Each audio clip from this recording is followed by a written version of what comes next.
나 같은 죄인 살리신. 아야! 이게 뭐야?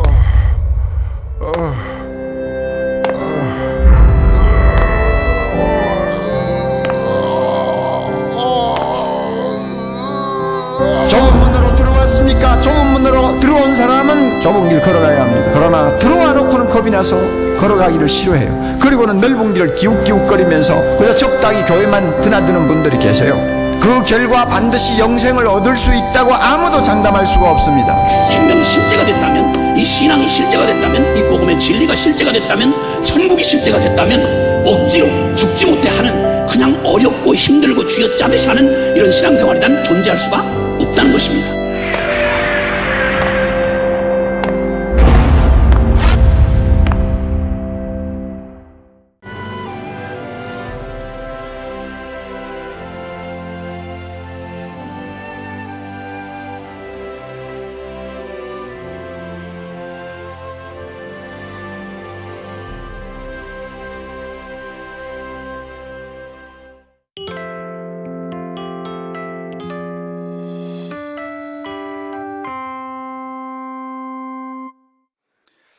설 명절이 되어서 그러신지 얼굴들이 다들 참 좋아 보이시네요. 맛있는 거 많이 드셨어요?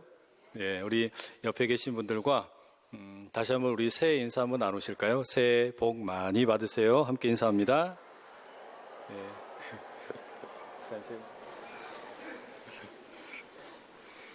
어제가 우리 그 고속도로의 교통량, 그 통행량을 보니까 뭐 가장 많은 하루였다라는 그런 통계가 나왔더라고요. 뭐 어제 하루에만 한 520만 대, 510만 대 이 정도의 차량이 고속도로를 이용을 해서 고향을 찾고 또 돌아오는 그런 길을 갔다고 합니다. 이렇게 수많은 차량들이 고속도로로 쏟아져 나오고 또 버스와 열차가 매진이 되고 많은 사람들이 행복한 웃음을 띠고 고향으로 향하고 또 돌아오는데 이런 연휴가 마땅히 행복하지 않은 분들도 계십니다.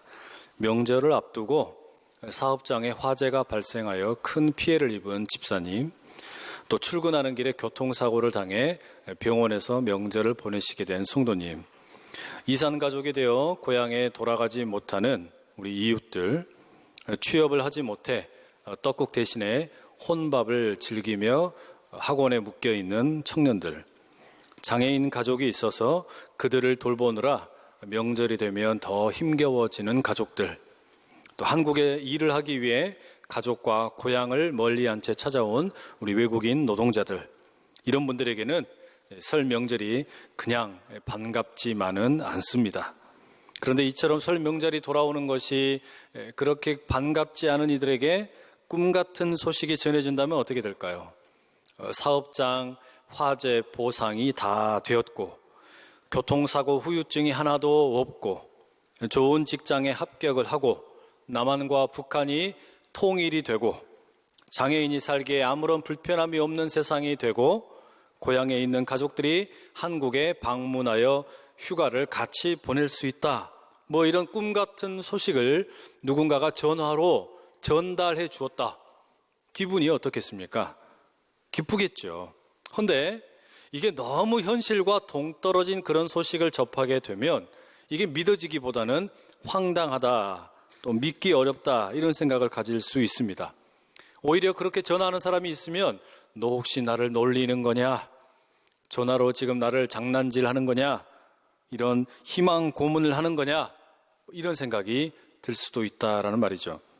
사실 오늘 우리가 함께 읽은 이 본문도 그런 황당한 이야기라고 할 수 있습니다. 왜냐하면 오늘 우리가 읽은 이 이사야 35장을 앞 뒤로 살펴보면 이게 전혀 어울리지가 않는 내용이 나와 있기 때문입니다. 34장과 36장이 그다지 유쾌한 내용이 아닙니다. 먼저 34장을 보시면 온 세상에 대한 하나님의 분노와 심판에 대한 묘사가 가득합니다. 3절과 4절에 이런 내용이 나옵니다. 세 번역으로 읽어드리죠. 죽은 자들이 내동댕이 쳐져서 그 시체에서는 악취가 솟아오르며 홍수처럼 흐르는 피에 산들이 무너져 내릴 것이다. 해와 달과 별들이 떨어져서 가루가 되고 하늘은 마치 두루마리처럼 말릴 것이다. 포도나무의 잎이 말라 떨어지듯이 무화과 나무의 잎이 말라 떨어지듯이 하늘에 있는 별들이 떨어질 것이다. 너무 파괴적인 그런 그림이 그려지지 않으세요? 피가 홍수가 되어서 산들을 무너뜨릴 만큼 무서운 내용을 담고 있습니다. 게다가 36장으로 넘어가시면 무슨 내용이 나옵니까? 1절과 2절을 제가 세 번역으로 읽어드립니다. 히스기야 왕 제14년에 아시리아 왕 사네립이 올라와서 견고한 유다의 모든 성읍을 공격하여 점령하였다. 그래서 아시리아 왕은 라기스에서 랍사게에게 많은 병력을 주어 예루살렘의 히스기야 왕에게로 보냈다. 그는 빨레토로 가는 큰 길가 윗저수지의 수로 옆에 주둔하였다. 유다 임금 히스기야 시대에 아시리아라는 거대한 나라가 이스라엘을 쳐들어와서 많은 성들을 다 무너뜨리고 불태우고 정복했습니다. 이제는 예루살렘, 이스라엘의 수도마저도 정복하겠다고 쳐들어온 겁니다. 지금 여러분 이렇게 34장과 36장은 아주 위급한 내용들을 우리에게 보여주고 있어요. 하나님께서 세상을 심판하셔서 불바다가 되고 피바다가 되는 내용, 그리고 나라의 수도가 넘어가기 일보 직전에 위태위태한 내용을 담고 있다라는 말입니다. 그런데 이런 34장과 36장의 틈바구니에 위치하고 있는 이 35장은 너무 순진한 내용을 담고 있는 것처럼 보이는 겁니다. 아니 어떻게 이렇게 아름답지만 생뚱맞은 내용을 담을 수 있을까 싶습니다. 오늘 함께 읽지는 않았지만 35장의 1절과 2절 말씀을 세 번역으로 읽어드립니다.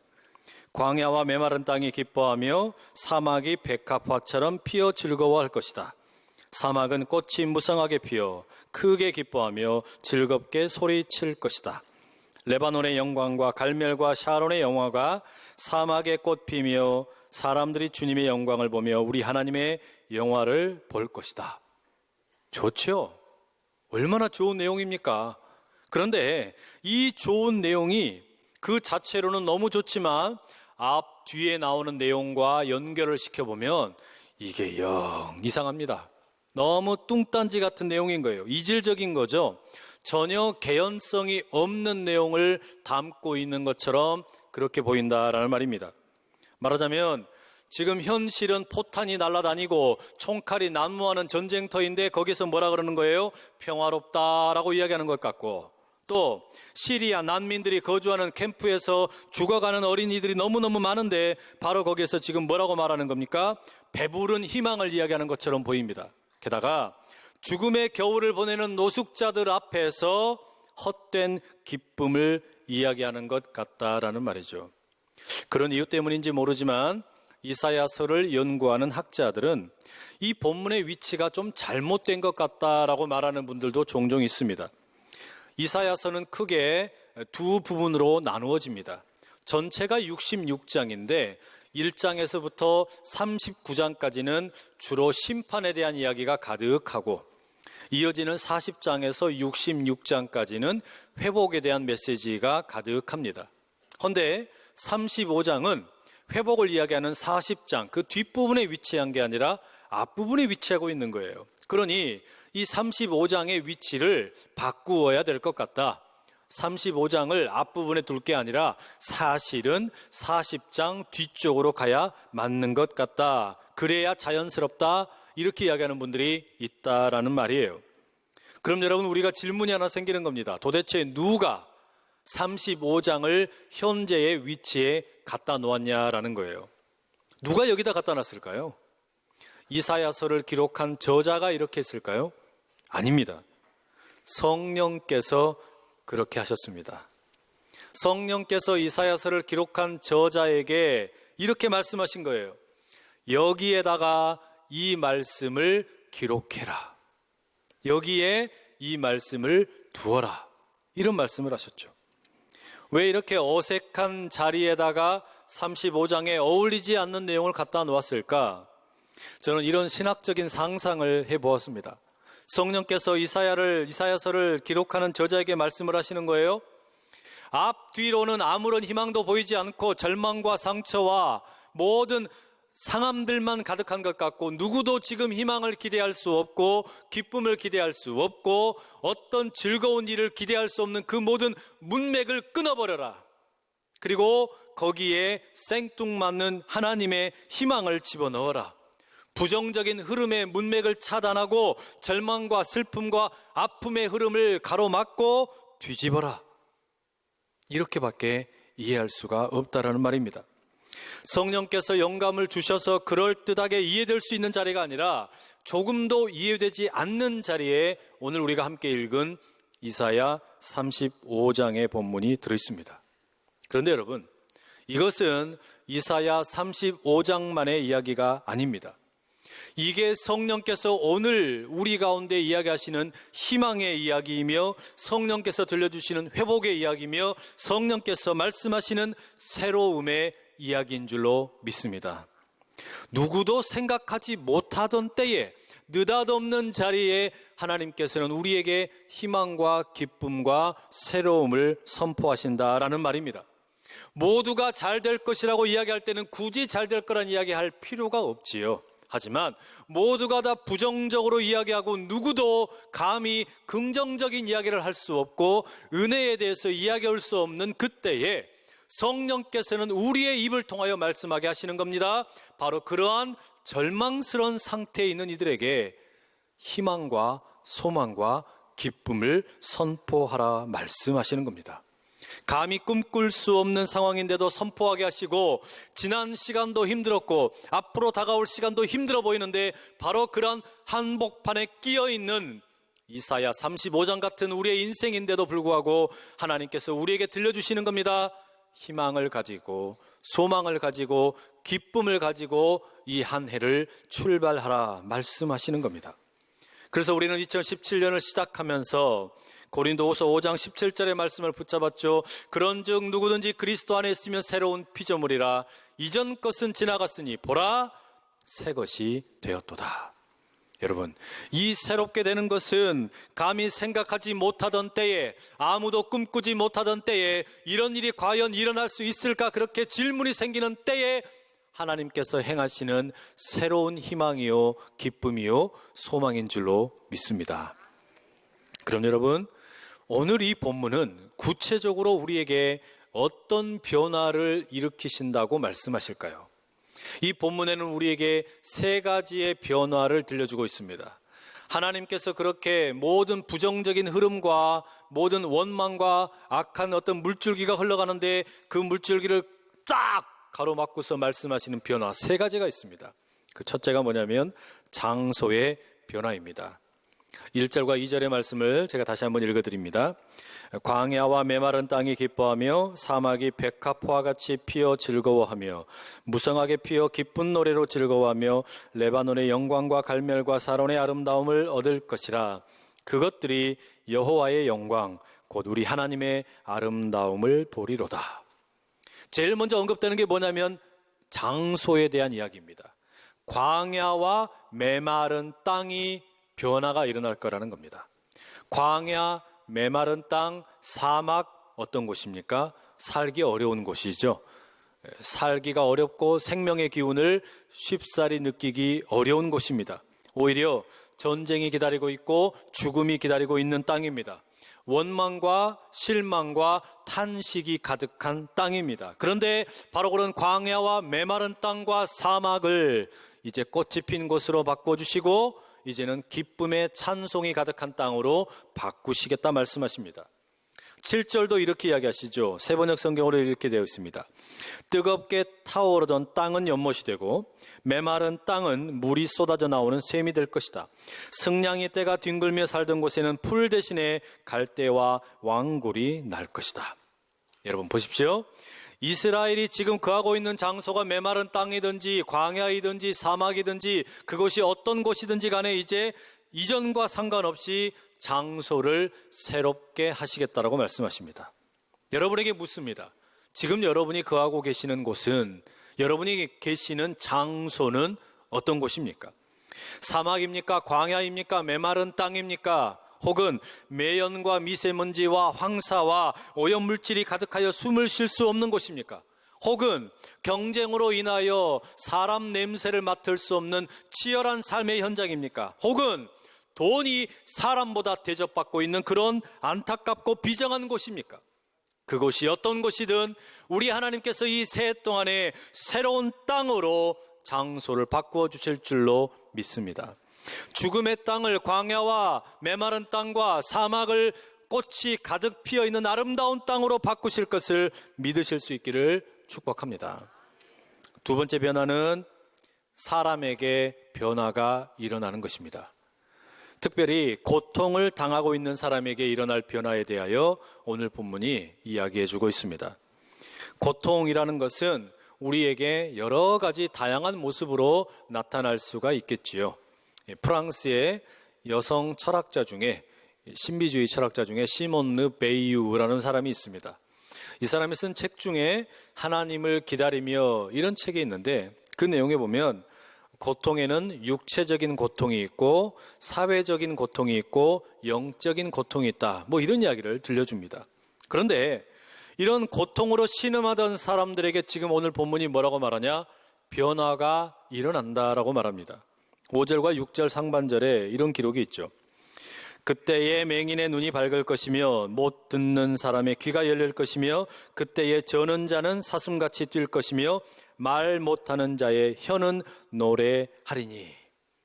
지금은 몸이 아픈 사람, 눈을 볼 수 없고 귀로 들을 수 없고 말할 수 없는 사람, 이렇게 온전하지 못한 모습을 가지고 있는 이들이 하나님으로 인하여 온전하게 변화될 것이다 라고 말하고 있습니다.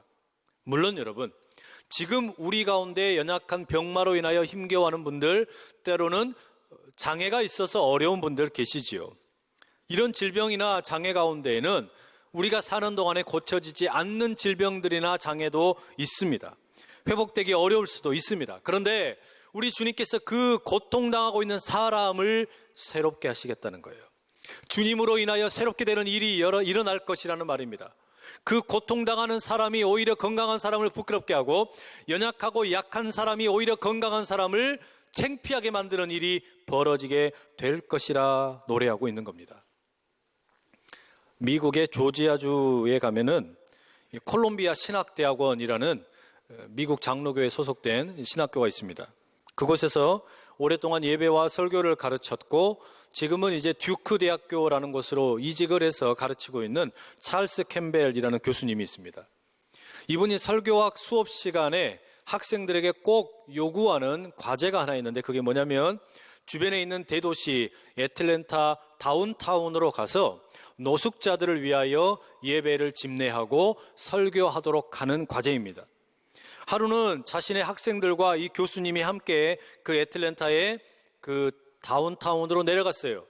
근데 하필이면 그때가 차량 통행에 아주 많은 그런 붐비는 시간이었습니다. 그 가운데 노숙자들을 위하여 예배를 인도하는데 그날따라 이 시끄러운 가운데 누군가가 예배를 방해하면서 끼어든 겁니다. 누구였냐? 가만히 보니까 듣지 못하고 말하지 못하는 장애인 노숙자였습니다. 평소에는 내성적인 사람이었는데 그날따라 이상하게 그 예배의 자리에 끼어 들어오더니 이분이 아무 말 없이 말을 못하니까 그냥 머리를 조아리면서 경배를 한 뒤에 거기 모인 모든 사람들을 향하여 수화로 찬양을 하는 겁니다. 그리고 수화로 자기의 간증을 하는 겁니다. 그런데 이 이야기를 그 수화를 보고 있던 이 캠벨 교수가 뭐라 그러냐면 이 수화 찬양이 마치 아름다운 춤과 같더라 이렇게 이야기하는 겁니다. 왜 그렇습니까? 이게 단순한 수화 찬양이 아니었어요. 시끄러운 시내 한복판에 자동차들이 경적을 울리고 달려가는 가운데 있으니 그 멀쩡한 사람들, 목소리를 가지고 찬양하려고 하는 사람들 어떻습니까? 그 소음을 이기기 위해서 더 크게 소리를 높이고 꽥꽥 소리를 지르면서 찬양하고 기도하고 설교를 해야만 했습니다. 그런데 몸이 연약한 사람, 말할 수 없는 사람, 듣지 못하는 이 한 사람이 나와서 어떻게 하는 겁니까? 수화로 찬양하니까 멀쩡한 사람들이 말하는 것으로 할 수 없는 일을 모든 사람을 향하여 감당하는 겁니다. 이 엄청난 뒤집어지는 역사가 일어난 거예요. 말 못하는 사람이 그리고 듣지 못하는 사람이 수화로 찬양을 하게 되자 거기에서 모든 소음과 시끄러운 공해와 또 이런 것들이 하나도 문제가 되지 않는 엄청난 일이 일어나게 되었다라는 말이에요. 여러분, 혹시 지금 질병 때문에 몸이 힘드십니까? 아니면 사회적인 관계 때문에, 인간 관계 때문에 사람들에게 외면을 당하여 힘드십니까? 아니면 하나님이 계시지 않는 것 같아서 영적인 고통을 당하고 계셔서 힘드십니까? 하나님께서 그런 어떤 고통이든지 다 거두어 주시고 그 고통을 바꾸셔서 연약한 자로 하여금 건강한 자를 부끄럽게 만드시는 위대한 일을 여러분을 통하여 행하시기를 간절히 축복합니다. 어떤 상황에서도 우리 하나님은 우리의 연약한 몸을 강하게 만드시고 몸이 연약할지라도 더 멋지게 하나님께 찬양하며 예배할 수 있는 그런 삶을 살게 하실 줄로 믿습니다. 마지막 세 번째 변화는 뭐냐? 이 성경의 세 번째 변화는 길의 변화입니다. 성경은 때로 길에 대한 이야기를 자주 들려주지요. 그런데 성경에 등장하는 이 길에 대한 이야기는 오늘 우리가 살고 있는 길과 사뭇 다른 모습입니다. 우리가 다니는 길은 이 밤에도 밝은 가로등이 있어서 무섭지 않습니다. 또 차선이 그어져 있어서 안전합니다. 경찰이 순찰을 돌고 있기 때문에 별다른 문제가 없습니다. 하지만 성경이 기록되던 당시의 길은 다릅니다. 어두운 길에 어떤 빛도 찾아볼 수가 없습니다. 여행객들을 노리는 범죄자들이 숨어 매복하고 있습니다. 때로는 거친 들짐승들의 먹잇감이 될 수도 있습니다. 그렇기 때문에 어두운 밤에 집을 나서서 여행을 가는 것은 대단히 위험한 일입니다. 그런데 지금 이사야가 이 길에 대하여 뭐라고 우리에게 이야기합니까? 8절과 9절에 이런 내용이 나오죠. 거기에 대로가 있어 그 길을 거룩한 길이라 일컫는 바 되리니 깨끗하지 못한 자는 지나가지 못하겠고 오직 구속함을 입은 자들을 위하여 있게 될 것이라. 우매한 행위는 그 길로 다니지 못할 것이며 거기에는 사자가 없고 사나운 짐승이 그리로 올라가지 아니하므로 그것을 만나지 못하겠고 오직 구속함을 받은 자만 그리로 행할 것이며. 오늘 본문은 새로운 길에 대하여 이야기해주고 있습니다. 거룩한 길이 열릴 것이다 라고 말합니다. 우매한 자는 다니지 못하는 길, 그러나 구속함을 입은 자들은 지나가게 되는 길, 사자도 없고 사나운 짐승도 없는 새롭고 안전한 길에 대하여 우리에게 들려주고 있습니다. 이사야가 예언한 이 거룩한 길, 구속함을 입은 자들이 갈 수 있는 길이 도대체 무엇이겠습니까? 우리 주 예수 그리스도인 줄로 믿습니다. 예수님 친히 요한복음 14장 6절에 말씀하셨죠. 내가 곧 길이요 진리요 생명이다 말씀하셨습니다. 여러분, 인생의 길 어디로 가야 할지, 왼쪽으로 갈지 오른쪽으로 갈지, 종로로 갈지 청량리로 갈지 헤매지 마시고 오직 한 길, 우리 주님의 길만 걸어가실 수 있기를 간절히 축복합니다. 그 길 걸어가는 동안에 여러분, 길이 새로워지는 거예요. 안전하지 않은 길이 아니고 빛이 없는 길이 아니고 삶의 의미가 없는 길이 아니고 생명을 주시기 때문에, 우리에게 삶의 의미를 주시기 때문에 가장 안전하고 새로운 길이 여러분 가운데 열리실 수 있기를 간절히 축복합니다. 여러분, 이렇게 우리가 함께 읽은 이사야 35장은 우리가 살고 있는 장소가 바뀌고 고통당하는 사람들이 새롭게 되고 걸어가야 될 인생의 길이 달라질 것이라고 말해주고 있습니다. 그럼 여러분, 이렇게 장소와 사람과 길이 바뀌게 될 것이다. 그럼 여러분, 결국 바뀌는 게 뭘까요? 결국 바뀌는 것은 사람의 기대입니다. 기대하는 마음이 바뀌게 된다는 말이죠. 10절에 이런 말씀이 나오죠. 여호와의 속량함을 받은 자들이 돌아오되 노래하며 시온에 이르러 그들의 머리 위에 영영한 희락을 띠고 기쁨과 즐거움을 얻으리니 슬픔과 탄식이 사라지리로다. 여러분, 34장과 36장 사이에 끼어있는 35장 같은 인생을 살아가고 있는 우리들인데 하나님께서 말씀을 하시는 겁니다. 당신이 살고 있는 장소가 바뀌고 고통당하고 있는 당신의 몸과 마음과 영혼이 새롭게 되고 걸어가는 길이 새로워질 것이라고 말씀을 하시는데, 결국 바뀌는 게 뭐냐? 머리에 영영한 희락이 있게 됨으로 인하여 슬픔이 변하여 기쁨으로 바뀌게 될 것이라고 말합니다. 결국 여러분, 이렇게 되면 무슨 일이 생기는 겁니까? 자연스럽게 내가 걸어가야 할 오늘과 내일에 대한, 미래에 대한 기대감이 생기는 거예요. 이 기대감이 우리를 살게 한다라는 말이죠. 세상이 주는 기대감이 아니라, 위로부터만 내려오는 기대감, 땅으로부터 올라오는 기대감이 아니라, 외부에서 주어지는 기대감이 아니라, 우리 하나님만이 주실 수 있는 내면 속에서 새롭게 솟아나는 이 기대감이 여러분에게 정윤현을 이끌어가는 힘이 되실 수 있기를 간절히 축복합니다.